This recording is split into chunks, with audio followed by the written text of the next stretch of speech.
Oi, Madá.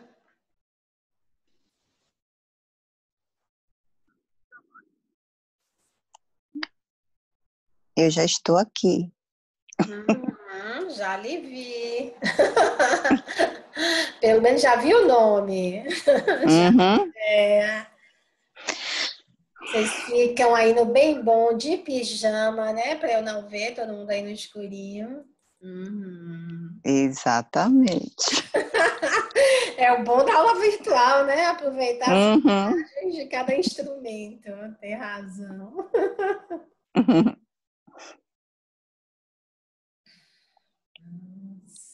Estou esperando mais algumas pessoas entrarem para a gente retomar o tema. Então, vamos lá, voltar aqui ao nosso tema. Bom, para explicar, quer dizer, todo o tempo que eu estou contando essas histórias para vocês, a gente está falando de inconsciente.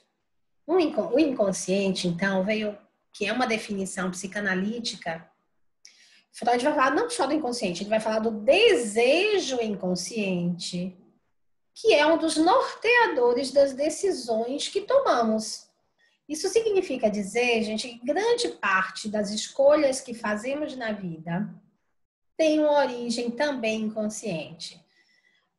Exemplo, se eu penso aqui agora que vocês estão fazendo design interiores, se vocês forem investigar esse desejo, vocês poderão até, porque a gente faz muito isso, racionalizar sobre ele. Ah, eu decidi fazer interiores porque eu sempre fui muito boa em arrumar as coisas. As pessoas sempre disseram que eu tenho jeito para isso. Mas haverão também, além desse, óbvio, haverão também outros motivos, né? Se você for investigar, às vezes um tio, uma tia, um personagem que vocês viram, alguém que foi muito marcante, alguém que vocês nem lembram mais, mas que disse alguma coisa muito importante. Enfim, haverão também outros motivos que fizeram com que vocês tomassem essa ou outras escolhas na vida de vocês. Então, quando Freud disse isso, quando ele constatou, principalmente, gente, Freud vai constatar isso analisando os sintomas. E ele vai dizer o seguinte: exemplo, um sintoma aqui. Uma paciente dele que em determinado momento não enxergava nada. A medicina da época não dava conta, não explicava por que ela não estava enxergando. Ela não tinha tido febre, ela não tinha tido uma queda ou uma batida na cabeça, quer dizer, nada que pudesse justificar, ou uma infecção, nada que pudesse justificar esse sintoma. Então, nessa hora, Freud vai fazer essa paciente falar, e depois de algumas sessões, né, sabe-se lá quantas, vai concluir, por exemplo, esse é um caso, como a gente não tem tanto tempo, eu nem, dessa vez nem estou contando esse caso todo, é um caso até interessante. Mas, vamos supor que essa paciente que está perto de casar, com a busca de intimidades do noivo, agora, pô, a gente já vai casar, libera aí algumas coisas, né? Não sei o quê. Isso vai fazer, vai trazer, ainda não necessariamente conscientemente, mas isso vai se associar a uma lembrança do passado que ela se esforçou muito para reprimir, que foi, por exemplo, ela, por volta dos seus 10 anos ou um pouco antes, viu o pai numa cena amorosa com uma babá do irmão. E aquilo foi tão terrível para ela na época, né? Numa época em que se acha que os pais são o máximo, incapazes de errar, que ela reprimiu essa visão, né? Dessa experiência, ela reprimiu da vida dela, porque ela era muito dolorosa. Só que, como eu falei para vocês, nenhuma repressão é 100% eficiente. Isso significa que o preço da repressão dessa visão era a impossibilidade da intimidade. Então, quando alguém agora busca intimidade com ela, ela responde com a cegueira. Isso significa, se você for ver do ponto de vista da linguagem, esse sintoma está dizendo eu não posso ver. E o que ela não pode ver? Ela não pode ver uma experiência que aconteceu tantos anos atrás. Ou seja, Freud vai perceber que o sintoma é linguagem, né? Então, ele vai ler esses sintomas através, obviamente, do discurso, da fala desses pacientes. Se for no caso da criança, na infância, através também hoje, na Argentina, Melanie Klein vai fazer uma psicanálise também, a psicanálise infantil é muito influenciada por ela, e vai ser muito na análise do desenho. Então, existem muitos desenhos, eu usei muito também no início, quando atendia crianças, desenhos que vão mostrar também o que essa criança sente, o que ela pensa, que não estão necessariamente conscientes. Então, são formas, aí vem uma questão importante, né? Como é que se acessa o inconsciente? Essa é uma questão bem interessante. A associação livre é uma das formas de acessar o consciente. Outra é a interpretação dos sonhos. No início, por sinal, eu considero a obra mais bonita de Freud, são os 2 volumes sobre a interpretação dos sonhos. E interpretação dos sonhos não tem nada a ver com aquilo. Sonhei com isso, quer dizer que vai acontecer aquilo, né? Sonhei com flor, sei lá o quê. Sonhei, não tem nada a ver com isso. Isso pode acontecer se você acredita, né? Porque a interpretação, no início, Freud vai dizer assim, o sonho é a realização de um desejo. Depois, bom, na verdade, não realiza mesmo o desejo, né? Vai. Então, na verdade, o sonho é uma tentativa de realização de um desejo. Mas ele não é óbvio.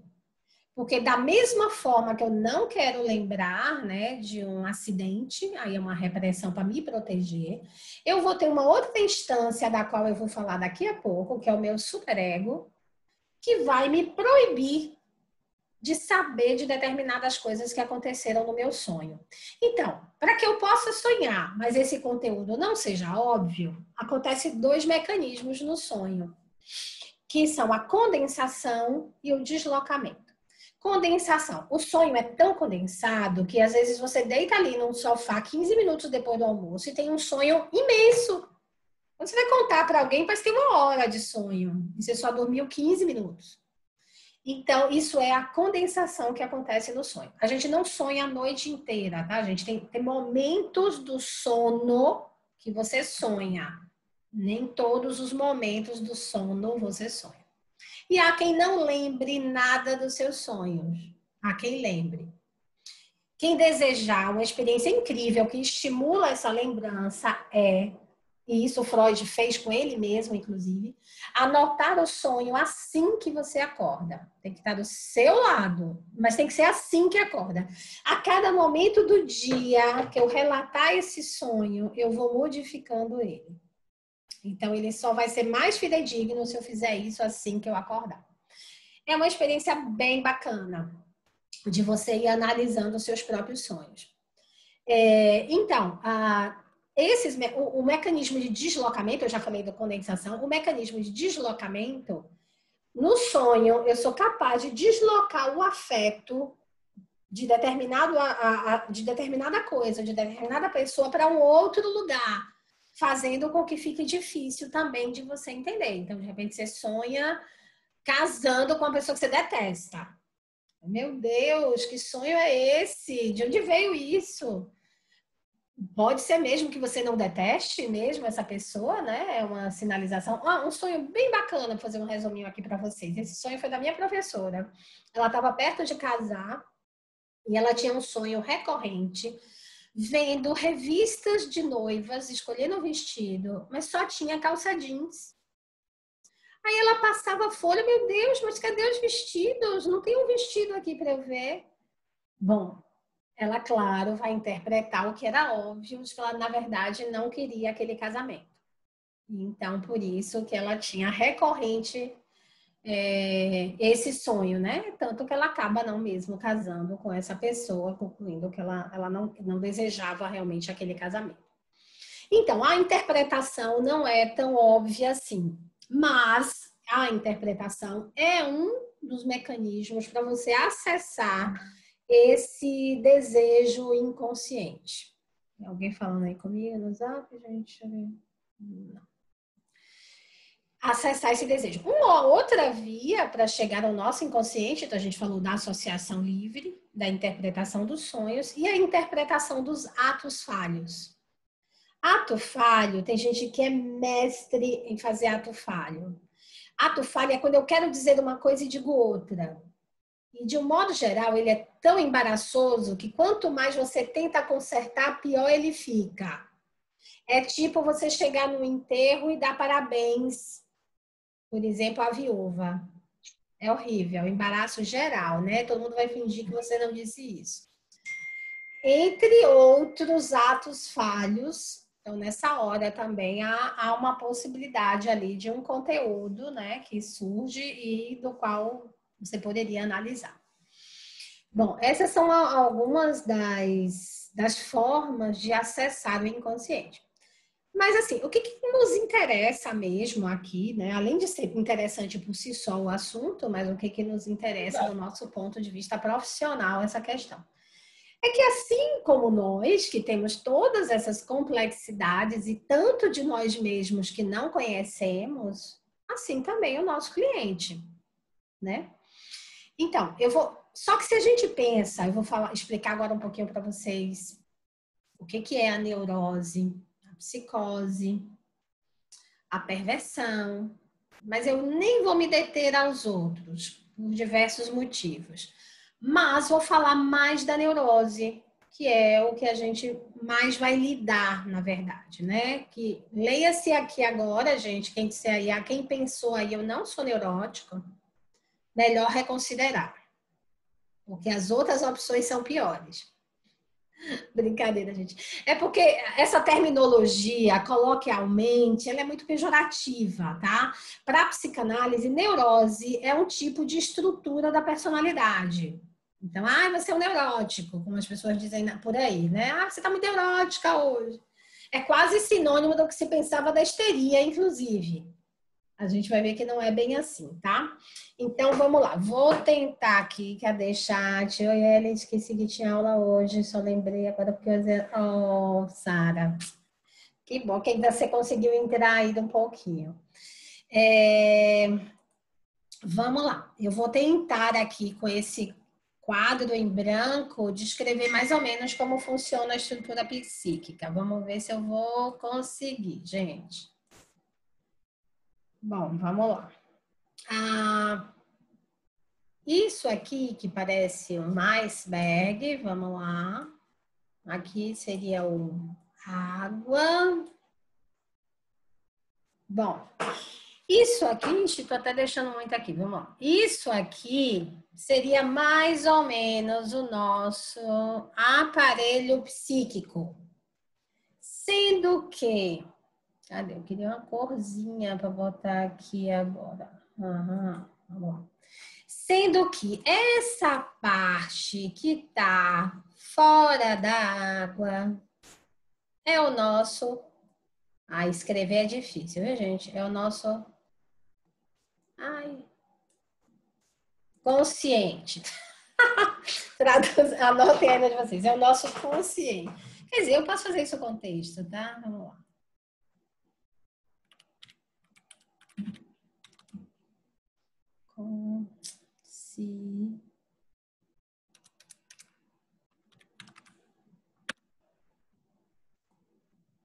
Apagar esse desenho tosco aqui. Ai, gente.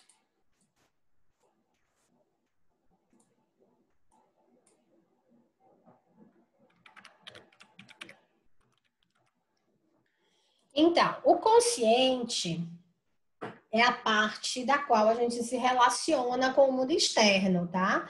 É a parte, obviamente, que eu lembro, que eu posso acessar da minha mente. Essa parte aqui de baixo, vamos lá, eu tirei. Essa parte aqui de baixo, a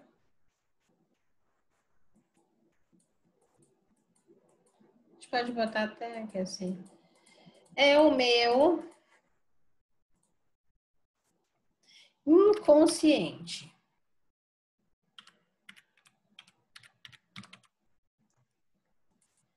Ah, gente, escrevi errado. É o meu inconsciente. E essa parte aqui do meio é o meu pré-consciente. Sendo que está aparecendo aqui que o pré-consciente é maior, né? Na verdade, não é bem isso. Mas eu vou lá explicar a vocês até isso aqui. Vou fazer o seguinte. Vou botar aqui. Não é isso. Isso significa dizer, o meu pré-consciente é aquilo que pode estar, uma parte dele vai estar consciente e outra parte dele vai estar inconsciente. Pré-consciente vem da terminologia de algo que não está na minha consciência, mas eu posso acessar se eu precisar. Sendo que tem coisas do meu pré-consciente que eu não terei acesso. Aqui no meu consciente é o que a gente chama do ego. Então, aqui é onde está o ego. O ego, ele é consciente. O pré-consciente é o meu superego. É o meu superego. E o inconsciente é o chamado id. Id ou inconsciente. Id, ego e superego. Bom, o meu superego é onde está o meu código de leis, meu código de conduta. Então, tudo que eu aprendi, o que é certo, o que é errado, está registrado nessa instância aqui, que veio não só do que eu aprendi, né, na minha experiência, na minha família, como na minha cultura, no meu país. Então, a gente cria um código de condutas que norteia o que eu posso e o que eu não posso fazer. Isso é o meu superego, tá? O meu código de leis. O meu inconsciente, por outro lado, é onde estão as minhas pulsões, que é o que rege a energia do meu aparelho psíquico. Só que tem um detalhe, né? Quando a gente nasce, a gente não é imoral, a gente é amoral. Isso significa que a gente não tem lei ainda. Então, uma criancinha lá no berço, ela não tem lei, ela é amoral. Então, ela brinca, vamos supor, ela faz o cocôzinho dela, passa no berço todo, né? Se diverte com ele ali, quentinho, maciozinho. Não está nem pensando da complexidade dessa ação. Quando a mãe chega, que vê aquela cena da criança toda melada, do berço todo melado, a mãe faz aquele escândalo. Aí a criancinha toma um maior susto com aquela reação e ela começa a introjetar que aquilo ela não pode fazer. Então, são as primeiras leis, né, do que ela pode ou do que ela não pode fazer. Não necessariamente tem que ter um motivo ou uma razão. Ela só sabe que pode ou que não pode. E por aí virão muitos, né, ao longo do nosso crescimento, muitas dessas leis. Então, mais adiante, ela um pouquinho maiorzinha vai fazer o cocôzinho, vai ter até vontade de fazer de novo aquela mesma brincadeira, mas ela vai lembrar da reação da mãe. E aí, diante do desejo de fazer, ou seja, aqui vai entrar uma questão bem interessante. Cadê a cor de novo? Aqui. Que é o seguinte: a gente vai ter do nosso aparelho psíquico, tem dois grandes senhores. Por um lado, a gente tem a força aqui da lei, dizendo o que eu posso ou o que eu não posso fazer. Isso ficou muito tosco. E a força do desejo, dizendo eu quero fazer isso.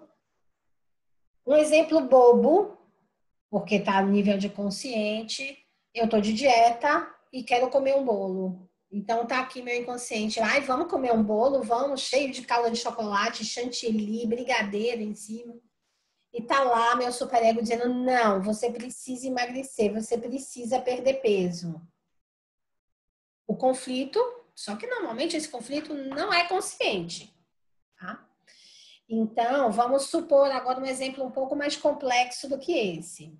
Uma mãe que aprendeu, tá aqui no código de conduta dela, que uma mãe tem que amar o seu filho, tem que protegê-lo, tem que cuidar dele, não importa o que aconteça. Isso foi o que ela aprendeu na religião, na família, na cultura, foi o que ela viu dos pais dela.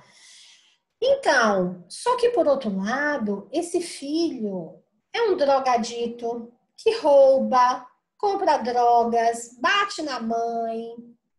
Quer dizer, você imagina que complexo é uma mãe, é chegar à consciência dessa mãe de que às vezes ela odeia esse filho, de que às vezes ela tem medo dele, de que às vezes ela queria que ele morresse. Porque ela não aprendeu que ela poderia fazer isso.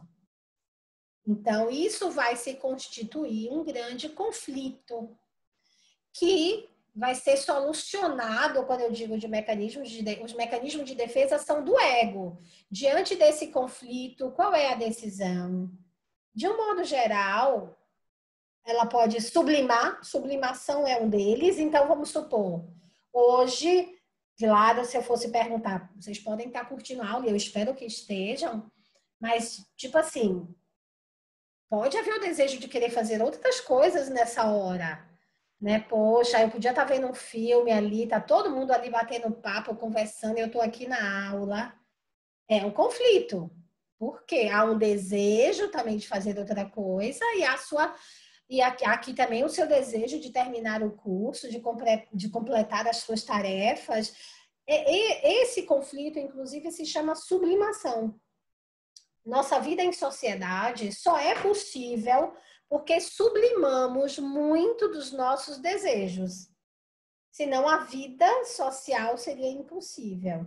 Então, é porque a gente sublima em nome de uma meta, em nome de algo que a gente decidiu fazer, que a gente consegue ter uma vida normal, né? Ou uma vida sociável, digamos assim, né? É normal. Bom, quanto mais rígido for esse superego, gente, ou seja, quanto mais rígido for o código de leis no qual essa pessoa está inserida, vamos supor, uma religião muito repressiva, uma educação muito repressiva.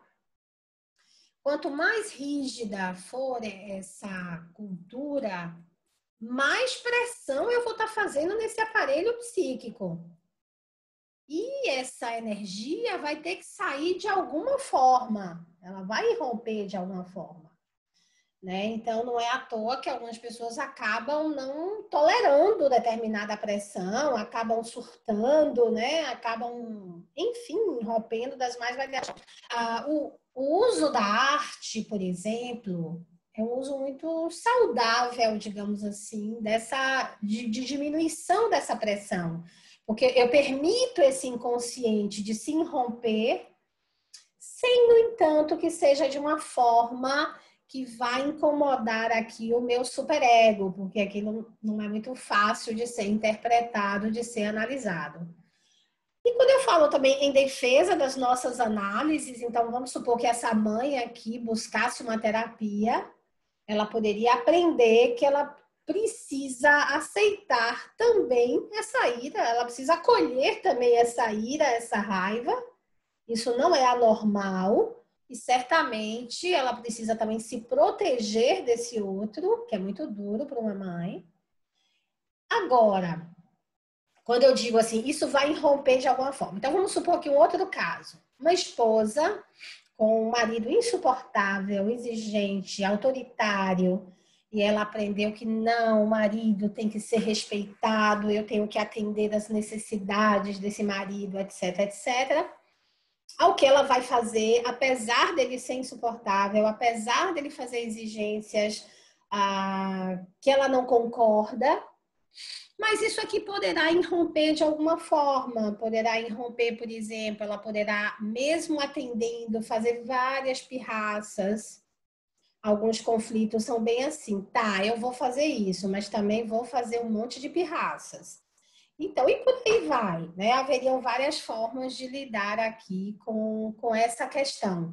Mas o importante é que quanto mais a gente puder se conhecer, menos pressão a gente vai estar tendo no nosso aparelho psíquico, né? É encarar aqui esses fantasmas, como eu estou falando, que quando foram criados, a gente não tinha proteção contra eles. Mas nunca vai ser fácil os momentos de encarar determinadas coisas, né? Uma mãe encarar, não gosto do meu filho, já pensou que duro isso? Né? Não, realmente ele se tornou uma pessoa que eu não gosto, que eu não respeito. Então, assim, são coisas que serão muito difíceis sempre de lidar. Mas às vezes é necessário entrar em contato, né, com esses sentimentos. Bom,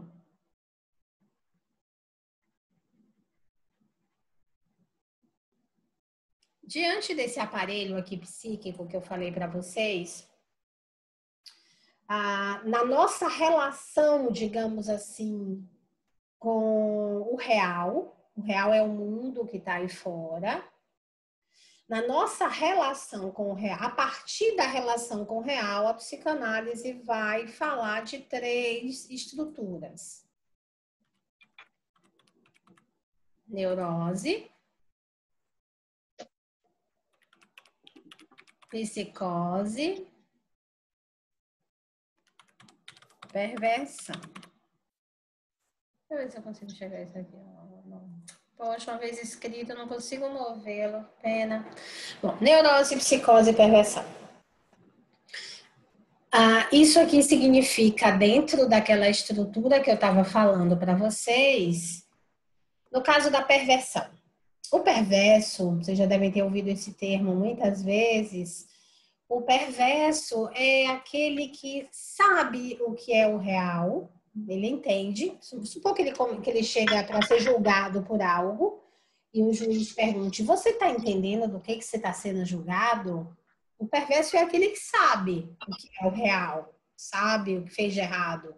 Mas a falha na construção daquela estrutura dele é que faz com que ele não tenha culpa. Também não comentei isso com vocês. De um modo geral, naquele conflito, uma solução normal que acontece é a culpa. Então, na hora que eu tenho o desejo de comer o bolo e eu sei que eu não devo, eu até como o bolo, mas vai ser uma culpa miserável. Quer dizer, a culpa, de um modo geral, é um sentimento recorrente desse conflito. O perverso não tem culpa, não sente culpa. Ele também não tem empatia pelo outro, não se coloca no lugar do outro. Então, quando vocês leem aí sobre os serial killers, que Hollywood adora glamourizar, não tem nada de glamouroso nisso, ou o estelionatário, ou também o... Ai, gente, como é o nome da palavra? Que abusa de menores, como é o nome? Quem me lembra aí? Pedófilo. Pedofilia, obrigada. O pedófilo, o estelionatário, todos eles estão aqui em perversão, porque não têm empatia pelo outro, não se importam em trazer sofrimento, muitas vezes ao contrário, tem prazer com isso, em trazer sofrimento para o outro. Não existe cura para a perversão. Isso aqui que eu estou falando, gente, é estrutura.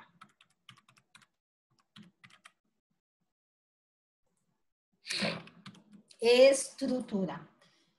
Você nasce com essa estrutura. Então, o perverso não tem cura, não tem medicação, não tem terapia. Então, realmente, agora tem graus.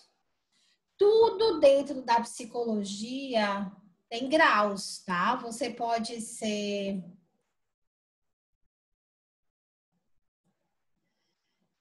isso aqui dá pra ver.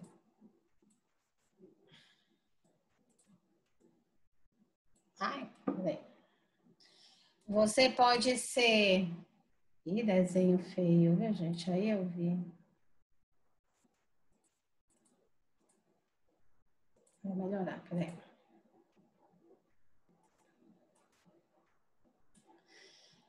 No caso do perverso, pode ser um pequeno perverso, pode ser um grande perverso. Então, isso aqui tem graus. Tem graus nessa curva, tá? Nem todo perverso vai matar pessoas, por exemplo. E também, além de pessoas perversas, você também tem estruturas sociais perversas. A política costuma ser uma delas, que não tem empatia pelo sofrimento alheio, né? Não vê quando toma as decisões quantas pessoas serão impactadas por aquela decisão. Então, isso é uma atitude perversa. Uma área muito escolhida pelos perversos são as áreas onde ele pode gerir sobre a vida do outro, como o direito, como a medicina. Então, são áreas que o perverso gosta muito de atuar. E isso, claro, os perversos que tiverem uma formação intelectual, muitos vão buscar um caminho mais fácil, mais rápido. Ver um perverso na infância, gente, é triste, porque é aquele olhar, sabe, sem nenhum remorso, sem nenhuma empatia. É terrível se for um grande perverso, por exemplo. E ele, como ele não tem nenhum sofrimento, ele não acha que ele esteja errado, ele não vai buscar ajuda. O perverso só vai chegar numa instituição de saúde, um psicólogo, um psiquiatra, se for mandado pela lei. Se for a justiça quem mandou aquela pessoa para ser avaliada, porque ele mesmo não tem sofrimento, ele não tem o que buscar. Vou falar menos ainda da psicose, mas aqui a gente tem o bipolar, a gente tem aqui dentro da psicose. O bipolar até eu quero falar um pouquinho. Temos o autismo e temos a esquizofrenia, tá? Está falando aqui, exemplo do... Sim, a Abdelmaci é um total perverso. Total. Exatamente. Alguém que usou, inclusive, da sua situação para abusar sexualmente de muitas mulheres. É bem esse exemplo mesmo, como João de Deus também. Exemplos de grandes perversos esses, tá? Grandes perversos. No caso aqui da psicose e do PMD, como se chamava, se chamava de psicomaníaco depressivo, hoje se chama de bipolar. O bipolar pode ter uma vida perfeitamente normal. Sim, a diferença aqui de psicose para perversão é que na perversão, então, a pessoa sabe qual é o real, mas ele não se sente, ou melhor, ele se sente acima da lei. Então, ele é uma pessoa especial, dita sei lá por quem, que ele está acima da lei. Então, há uma falha na construção daquele superego, que é aquele código de leis que eu falei mais atrás para vocês. Ele entende, mas se sente acima daquilo ali.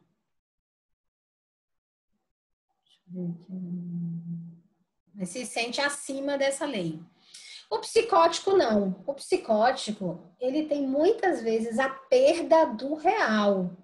Então, quando um esquizofrênico está alucinando ou delirando, ele perdeu a noção total do real ali. Vocês entendem a diferença de alucinação e delírio, gente? A alucinação é uma falha visual. Eu vejo algo que não está no real ali. E o delírio pode ser auditivo. Eu escuto algo, uma voz que falou comigo, foi uma voz que me mandou fazer isso ou fazer aquilo. É um delírio, né? Já que não tem mesmo nenhuma voz falando. Às vezes é uma pessoa que mora lá no 15º andar e diz que está escutando os vizinhos e o porteiro articulando para envenená-lo. Você vê que realmente... Mas não existe alucinação auditiva? É só visual? A alucinação costuma ser visual. Embora as pessoas falem assim para simplificar, né? Mas seria delírio. Quando é auditivo, seria delírio, não seria alucinação. Você, eu tô ouvindo vozes, assim, como se isso fosse uma Ouvindo alucinação vozes é delírio. As pessoas auditiva. acham que falam em alucinação auditiva de uma, mas não é um uso correto da expressão, não.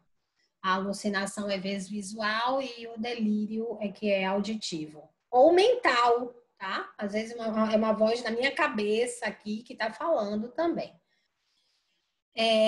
Então, nesse caso da esquizofrenia, a pessoa pode ter alguns momentos totalmente normais, e em outros, quando ele está em surto, ele ter essa perda de noção da realidade, né? Falar dessas.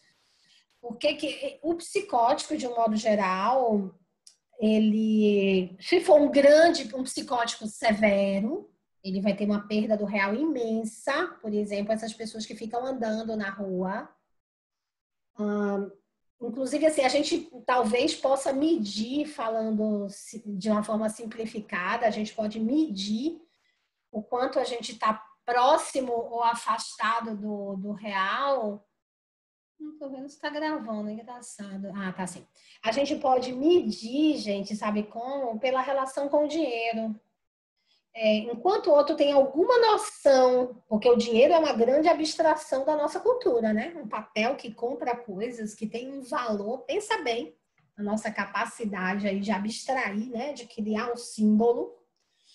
Pois o psicótico, mesmo o psicótico lá internado, um esquizofrênico, de um modo geral, ele tem noção desse dinheiro, do valor desse dinheiro, que compra cigarro, que compra bebida, que compra coisas.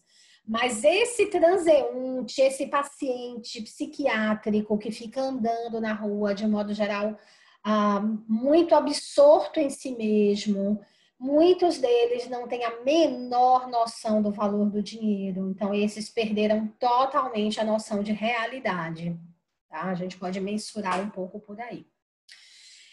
Eu mesmo já tive um paciente borderline. É um outro conceito, gente, que a gente fala. O que na literatura, isso não é exclusivo da psicologia, quando a gente usa o termo borderline, quer dizer, no border, na fronteira, significa dizer que a pessoa está entre um e outro. Então, eu já tive pacientes que estavam entre a neurose e a psicose. Uma neurose tão grave que se assemelhava a uma psicose, por exemplo. E aqui dentro da psicose, eu também não vou falar muito do autismo, mas eu queria só falar aqui, talvez, do PMD, ou como se chama hoje, bipolar. De certa forma, não me agrada muito o termo bipolar, porque ele dá uma impressão de que todos os pacientes terão bipolaridade. Isso significa fases de mania, fases de depressão. Nem todos, tá, gente? Inclusive, isso é uma das coisas que dificulta o diagnóstico. Se ele tem as duas fases, mania e depressão, mais fácil o diagnóstico. Mas se ele só tem a mania, ou só faz a mania, ou só faz a depressão, é mais difícil de diagnosticar. Normalmente demanda muito mais tempo de diagnóstico para essa pessoa. A gente está acostumada, quando a gente normalmente fala de depressão, coloquialmente nos nossos reuniões, gente, a gente não está falando da depressão do psicótico, do esquizofrênico, tá? A depressão aqui é uma depressão severa, onde o outro não toma banho, não come e pode se matar. E aí pode se matar mesmo, se ele tiver a tendência. Porque o neurótico, que eu vou falar mais adiante, pelo visto, vai ser no próximo quadro ainda, esse só morre se errar de cálculo. A intenção dele não é morrer. Mas ele errou, a pessoa não chegou a tempo, enfim, o socorro não chegou a tempo, algo do gênero, então acabou morrendo. Mas, de um modo geral, a intenção é muito mais chamar atenção sobre si, sobre seu sofrimento, no caso do neurótico, do que realmente morrer. No caso do psicótico, não. No caso do PMD que eu tô falando. Quando tá em mania, também é uma mania exuberante. Então, mania de sexo, de compras, mania de grandeza. Então, aquelas pessoas que pagam a conta para todo mundo, depois fica a família inteira endividada. De um modo geral, tá aqui nessa categoria do bipolar. E na mania, a mania é tão sedutora para essas pessoas, porque a mania é como uma droga. Gente, nossas emoções são químicas também. Então, aqui na hora, a química da mania, ela é tão sedutora como se o outro estivesse usando uma cocaína. Ele fica acelerado, o pensamento acelerado,